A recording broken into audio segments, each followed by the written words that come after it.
voici, l'heure vient et elle est déjà venue où vous serez dispersés dans le chacun de son côté et où vous me laisserez seul.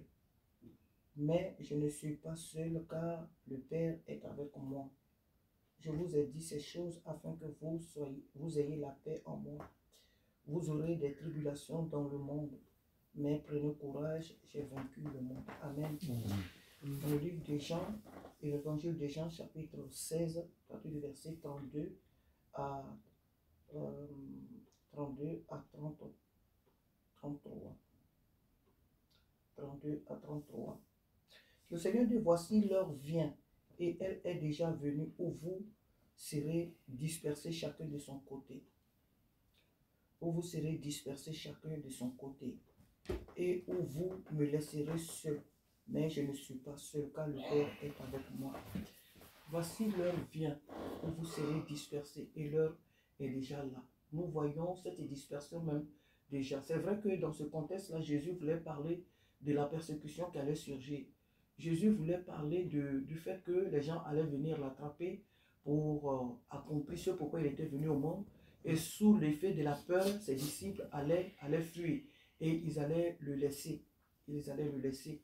Et il les rassure que même si sous la peur, il le laisse seul, que ses disciples ne soient pas inquiets pour cela parce que lui, il n'est pas seul. Il est avec le Père, Dieu est avec lui. Mais donc, c'est dans ce contexte-là que Jésus a dit aux disciples, il leur a donné cette révélation. Mais il faut comprendre aussi que comme la parole de Dieu elle est si profonde et elle s'explique aussi de plusieurs manières par sa grâce, donc ici, Jésus veut parler aussi du temps où son Église sera aussi dispersée. Son Église aussi sera divisée. Son Église sera aussi dans la distraction. Son Église aussi sera dans des choses qui ne sont pas même conformes à sa parole. Il dit, voici, l'heure vient et elle est déjà venue où vous serez dispersés. Dispersés par quoi? Dispersés par certaines fausses prédications, certaines pratiques qui ne sont pas de la parole de Dieu, mais que des faux serviteurs de Dieu animés par des démons chercheront à tout prix à convaincre les gens, mais les véritables enfants de Dieu comprendront. Ils chercheront à tout prix à convaincre les gens des doctrines, des démons, des choses qui ne sont pas de Dieu, mais les véritables enfants de Dieu comprendront. Comme nous voyons aujourd'hui, sur la doctrine de la femme, quand nous voyons, beaucoup disent que non, la femme ne doit pas prêcher, d'autres disent que oui, la femme peut prêcher, malgré tous comment on appelle, les exemples et tout ce que nous donnons à travers les Bibles, ils sont convaincus que Dieu n'a pas appelé la femme à tenir une église, Dieu n'a pas appelé la femme à diriger une assemblée, Dieu n'a pas appelé la femme à prêcher la parole.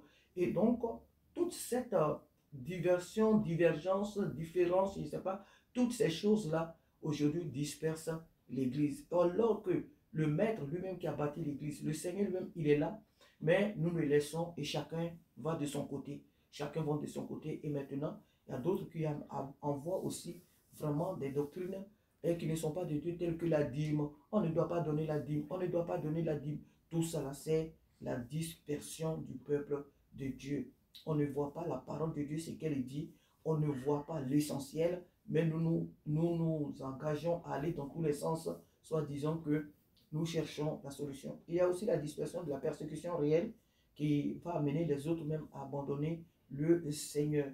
Et d'autres ne seront pas forcément aussi persécutés, mais à cause de l'amour du monde, ils vont abandonner et ils abandonnent le Seigneur. Et Jésus nous rassure que personne ne croit qu'il l'a laissé seul. Non, Jésus n'est pas seul, il est Dieu, son Père, Dieu, celui qui l'a envoyé est avec lui. Et il dit, le dernier verset, il dit, je vous ai dit ces choses afin que vous ayez la paix en moi. Vous aurez des tribulations dans le monde, mais prenez courage, j'ai vaincu le monde. Et donc le Seigneur nous enseigne aussi qu'au milieu de tout cela, au milieu de tout ce que nous pouvons vivre déjà même à l'intérieur, c'est-à-dire dans l'Église, comme des différentes doctrines, tout ce que nous pouvons chercher, tout ce que nous pouvons faire au milieu de nous, les divisions, les doctrines qui ne sont pas bien, la mauvaise compréhension de la parole de Dieu, qui va amener tant de divisions, tant de compréhension au milieu de nous. Toutes ces choses, c'est vrai, nous allons les vivre. au milieu de tout ça, l'Église elle-même encore sera persécutée. De l'extérieur, nous serons persécutés. Nous serons persécutés. Il y a plusieurs sortes de persécutions, comme je l'ai dit tout à l'heure. Il y a la persécution des choses du monde que les gens sont en train de miroiter devant nous, que les gens seront tentés d'embrasser ces choses-là, ces choses du monde, croyant que en les faisant, oui, on est en train de servir Dieu. Les églises aujourd'hui qui sont remplies de toutes sortes de jeux, les gens qui sont devenus, mais vraiment, je ne sais quoi, et beaucoup de choses inutiles et négatives aujourd'hui se passent dans l'église du Seigneur. Donc, il y a cette persécution du monde, l'oppression du monde, l'amour du monde. Il y a beaucoup de serviteurs de Dieu qui n'ont pas de lieu fixe vraiment pour prier, qui cherchent des salles. On leur fait des propositions, mais ils acceptent ces propositions, oubliant que c'est l'ennemi qui est en bas. Ils croient que c'est l'amour de Dieu, que c'est la grâce, la faveur de Dieu, mais en réalité, c'est l'ennemi qui leur fait cette offre-là pour les avoir dans leur sac. Donc, il y a beaucoup de choses de compromission, il y a beaucoup de choses qui se font. Et il y a la véritable persécution où on ne veut pas qu'on prêche la parole de Dieu dans tel lieu, dans tel lieu, dans tel lieu. Et on n'est pas libre de parler de Jésus dans beaucoup de lieux. Et il y a cette persécution. Et il y a celle qui est vraiment une oppression physique. L'oppression vraiment physique où beaucoup de nos frères, beaucoup d'entre nous sont vraiment malmenés physiquement, brûlés, torturés à cause du nom de Jésus. Et le Seigneur nous dit et nous prévient. Et comme il nous l'a dit hier, le chrétien, si tu dis que tu es chrétien, tu as accepté Jésus, il ne faut pas croire que tu es venu dans un royaume de tranquillité sur cette terre. La paix, la tranquillité, c'est au ciel, ce n'est pas sur cette terre. À partir du moment où tu as accepté Jésus, sache que tu as accepté d'être en guerre avec le monde extérieur qui est le monde des ténèbres, le monde spirituel satanique. Nous sommes en guerre. Tu seras poursuivi, tu seras attaqué. C'est pas parce que la nuit tu as prié que l'ennemi ne peut pas t'attaquer. Il peut t'attaquer, mais le Seigneur ne lui permettra pas d'atteindre ses objectifs, c'est tout. Sinon, nous serons attaqués. Nous serons attaqués de toutes parts, que ce soit au travail, que ce soit à l'école, que ce soit je ne sais où, nous serons attaqués. Les gens vont nous accuser des choses qu'on n'a pas fait. Et aujourd'hui, le bien est devenu le mal est devenu aujourd'hui les biens dans les tribunaux. Souvent, ce sont les innocents qu'on condamne et les coupables se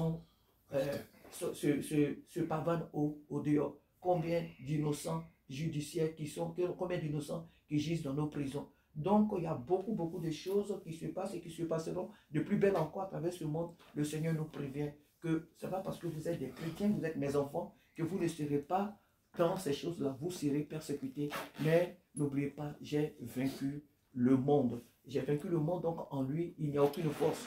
Il n'y a pas de force en ce monde-là. Prenez courage. Que Dieu nous aide ce matin. Amen. Que le Seigneur nous aide ce matin à tenir ferme.